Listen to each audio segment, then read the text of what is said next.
ವಿಜಯೇಂದ್ರಗೆ BJP ticket ಕೈ ತಪ್ಪಿದ ಮೇಲೆ ವರುಣಾದಲ್ಲಿ ಬಿಜೆಪಿ ಅಭ್ಯರ್ಥಿಯಾಗಿ ಟಿ ಬಸವರಾಜು ಅಲಿಯಾಸ್ ತೋಟದ ಬಸಪ್ಪ ನಾಮಪತ್ರ ಸಲ್ಲಿಸಿದರು. ಇದಕ್ಕೂ ಮುನ್ನ ನ್ಯೂಸ್ 18 ಕನ್ನಡದ ಜೊತೆ ಮಾತನಾಡಿದ್ರು. ಅವರು ಹೇಳಿದ್ದೇನು ನೋಡೋಣ. ಮೈಸೂರಿನ ವರ್ಣಾ ಕ್ಷೇತ್ರದ ಹೈಡ್ರಾಮಕ್ಕೆ ಕಡೆಗೂ ಈಗ ಬ್ರೇಕ್ ಬಿದ್ದಿದೆ. ವರ್ಣಾ ಕ್ಷೇತ್ರದ ಅಭ್ಯರ್ಥಿಯಾಗಿ ಏನು ಬಿಜೆಪಿಯ ತೋಟದಪ್ಪ ಬಸವರಾಜನನ್ನು ಈಗ ಆಯ್ಕೆ ಮಾಡಲಾಗಿದೆ. ಹಾಗಿದ್ರೆ ಅವರು ಇವತ್ತು ನಮ್ಮ ಜೊತೆ ಇದ್ದಾರೆ. ಅವರು ಈ ಬಗ್ಗೆ ಏನು ಹೇಳ್ತಾರೆ ಕೇಳೋಣ. ಸರ್ ನಮಸ್ತೆ. ಸರ್, ನೀವು ವರ್ಣಾ ಕ್ಷೇತ್ರದ ಅಭ್ಯರ್ಥಿಯಾಗಿ ನೂತನ ಅಭ್ಯರ್ಥಿಗೆ ಆಯ್ಕೆಯಾಗಿದೆ. ಏನು ಅನಿಸುತ್ತೆ ಸರ್ ಈ ಬಗ್ಗೆ ನಿಮಗೆ? ಒಬ್ಬ ಕಾರ್ಯಕರ್ತನಾಗಿ ನನಗೆ ಭಾಳ ಸಂತೋಷ ತಂದಿದೆ. ಜೊತೆಗೆ ಇದು ಭಾರತೀಯ ಜನತಾ ಪಕ್ಷ ಕಾರ್ಯಕರ್ತರ ಪಕ್ಷ ಅನ್ನೋದನ್ನು ನಿಸ್ಸಂಶಯವಾಗಿ ಸಾಬೀತು ಮಾಡಿದಂಥ ಒಂದು ಘಟನೆ ಇವಾಗ ನಡೆದಿರ್ತಕ್ಕಂಥದ್ದು. ಸರಿ, ಇದುವರೆಗೂ ಕೂಡ ವರ್ಣಾ ಕ್ಷೇತ್ರದಲ್ಲಿ ಏನು ವರ್ಣಾ ಕ್ಷೇತ್ರ ಅಂದರೆ ವಿಜಯೇಂದ್ರ ಅವರ ಹೆಸರು ಕೇಳಿ ಬರ್ತಿತ್ತು. ಆದರೆ ನಿನ್ನೆ ರಾತ್ರಿ ನಡೆದಂಥ ಒಂದು ಹೈಡ್ರಾಮದಲ್ಲಿ ಏನು BS ಯಡಿಯೂರಪ್ಪನವರು ಅವರನ್ನು ಅಭ್ಯರ್ಥಿಯಾಗಿ ನಿಲ್ಲಿಸಲ್ಲ, ಅವರ ಬದಲಿಗೆ ಒಬ್ಬ ಸಾಮಾನ್ಯ ಕಾರ್ಯಕರ್ತ ನಿಲ್ಲಿಸ್ತೀನಿ ಅಂತ ಹೇಳಿ ನಿಮಗೆ ಒಂದು ಟಿಕೆಟನ್ನು ಕೊಟ್ಟಿದ್ದಾರೆ. ಹಾಗಾದರೆ ಇದುವರೆಗೂ ನಿಮ್ಮ ಹೆಸರು ಯಾಕೆ ಚಾಲ್ತಿಗೆ ಬಂದಿರಲಿಲ್ಲ ಸರ್? ಅದು ಹೊರನೋಟಕ್ಕೆ ಚಾಲ್ತಿಗೆ ಬಂದಿಲ್ಲದೆ ಇರ್ಬೋದು, ಅದರ ಬಗ್ಗೆ ನಾನೇನು ಹೇಳೋಕ್ಕಾಗಲ್ಲ. ಆದರೆ ನನ್ನ ಹೆಸರು ಕಳೆದ 37 ವರ್ಷಗಳಿಂದಲೂ ನಂದು ಸಂಘ ಪರಿವಾರ ಭಾರತೀಯ ಜನತಾ ಪಾರ್ಟಿಲಿ ನನ್ನ ಹೆಸರು ಇದೆ.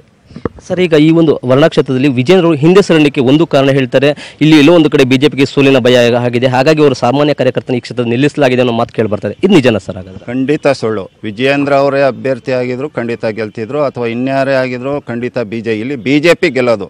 ಅಭ್ಯರ್ಥಿ ಅನ್ನತಕ್ಕಂಥದ್ದು ಅದು ಕೇವಲ ಒಂದು ಪೋಸ್ಟ್ರಿಗಷ್ಟೇ. ಅದು ಇವತ್ತು ನಾನು ಅಭ್ಯರ್ಥಿಯಾಗಿದ್ದೀನಿ ಅಂತ ಹೇಳಿದ್ರೆ ನಾನು BJPನೇ ಅಭ್ಯರ್ಥಿ ಇಲ್ಲಿ, ಆ ಥರ ಅಷ್ಟೇ. ಸರ್, ಈ ಕ್ಷೇತ್ರದಲ್ಲಿ CM ಅವರನ್ನು ಮಣಿಸಲಿಕ್ಕಾಗಿ JDSನೊಂದಿಗೆ ಹೊಳಪನ್ನು ಮಾಡಿಕೊಂಡು ಏನು BJP ಈ ಒಂದು ಕ್ಷೇತ್ರದಿಂದ ತನ್ನ ಅಭ್ಯರ್ಥಿಯನ್ನು ಡಮ್ಮಿ ಮಾಡಿದೆ ಅನ್ನೋದು ಈ ಒಂದು ಆರೋಪ. ಈ ಆರೋಪ ಎಷ್ಟರ ಮಟ್ಟಿಗೆ ಸರಿ ಅನಿಸುತ್ತೆ?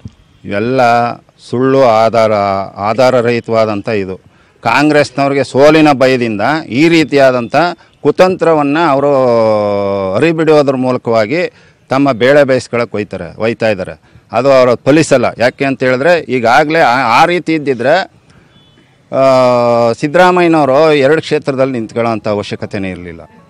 ಯಾಕೆ ಅಂತ ಹೇಳಿದ್ರೆ ಈ ಭಾಗದಲ್ಲಿ ಭಾರತೀಯ ಜನತಾ ಪಾರ್ಟಿ ಪ್ರಬಲವಾಗಿ ಹೊರಹೊಮ್ಮುವಂಥದ್ದು ಇಡೀ ರಾಜ್ಯದಲ್ಲಿ ಇವತ್ತು ಕಂಡು ಬರ್ತಾ ಇದೆ.